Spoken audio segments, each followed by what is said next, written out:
Hello everyone, welcome to the third week of the semester, and in this video I'm gonna review a little bit again the formation volume factor concept. So if we have some oil inside the reservoir and it is made of many components, from methane to heavier components such as decane, or even heavier, goes all the way to C20, C30 in terms of the alkanes, which we will discuss a bit more today. But these fluids, as they come to the surface, their pressure drops until they reach to the stock tank, as we call it.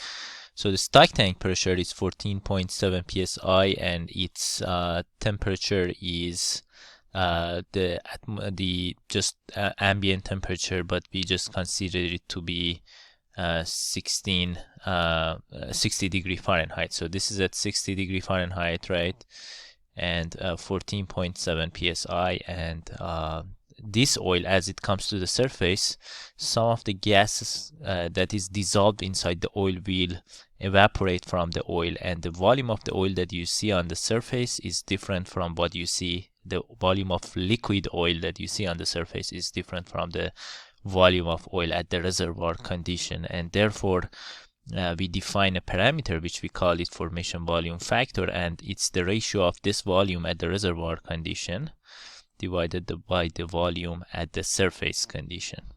Okay, so that's basically 1 barrel in this example, 1.3 barrels divided by 1. Again, it's a barrel, but we call it the stock tank barrel to kind of mention that it's at the surface condition.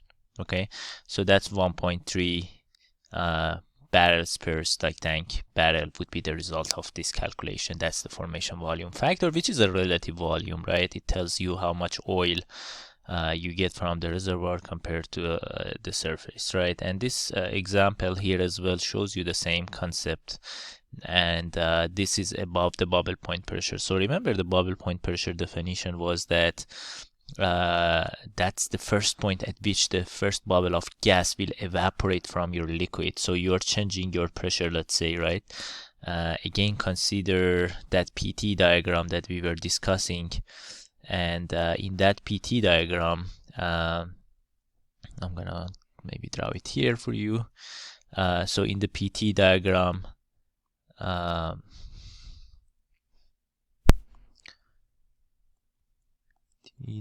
so for each oil it's different. Let's say for our oil it look like something like this, right?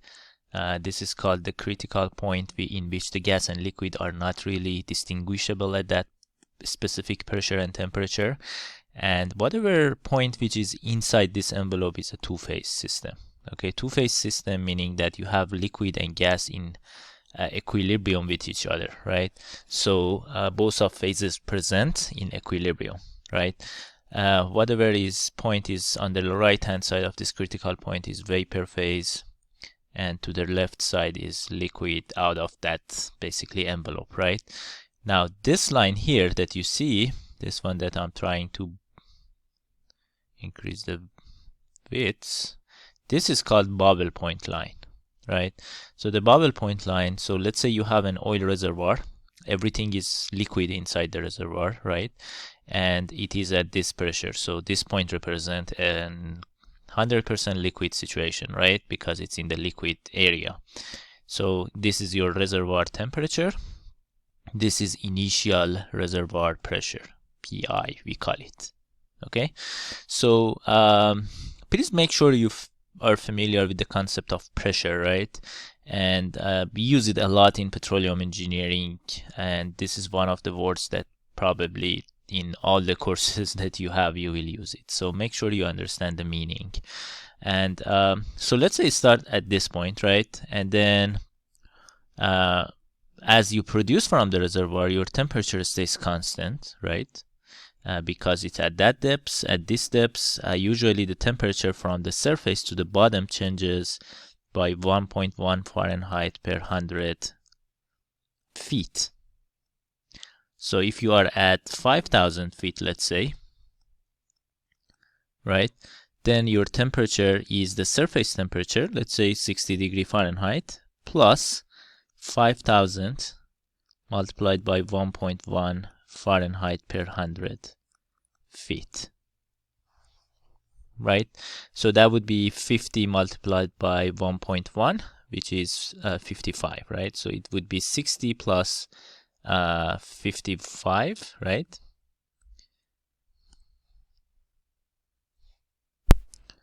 Uh, 60 plus 55 degree Fahrenheit, and that is, I don't know, 115, right, degree Fahrenheit. So that's your reservoir temperature. So since it's a parameter which is dependent on the depth, and the depth of your reservoir doesn't really change, so your temperature stays constant during the production. However, as you produce fluid from your reservoirs, the pressure drops.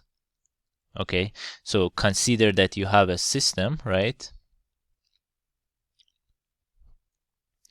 And it is a bucket, let's say, of oil, and you injected oil into the bucket as much as you could pressurize it into it, right? So you inject it with very high pressure and then close the valve, right? Let's say you had a valve here, you inject it and then close the valve. So there is a high pressure oil inside this bucket, right? Now start open a hole here, right? And the oil will be removed from this bucket, right? What happens to the pressure inside the bucket? The pressure drops, right? Because you're losing some volume of oil there, right? That's exactly what happens inside the reservoir. It's not although like a bucket, right? It's inside the pores between the grains of rock, right? And that is where the oil is stored, right? So anyway, so the pressure drops, right? So once the pressure drops, then you from liquid phase, right, from 100% liquid phase, you go down, right, until you reach to the bubble point pressure, right? The bubble point pressure is the pressure at which you see the first bubble of gas evaporated from your liquid or oil. Okay, so the pressure inside the reservoir. So I'm just looking at the reservoir condition here, right? So the pressure drops, right? Here is the bubble point, right? At this point, this is your bubble point pressure, PB, and then further drops. And as it passes lower the bubble point pressure, you will have bubbles of gas produced. So it's a two-phase inside the reservoir. So you will have both oil and gas separately from each other if your pressure is less than the bubble point pressure. Okay, that's the concept of the bubble point pressure. So this is exactly what happens until you reach to the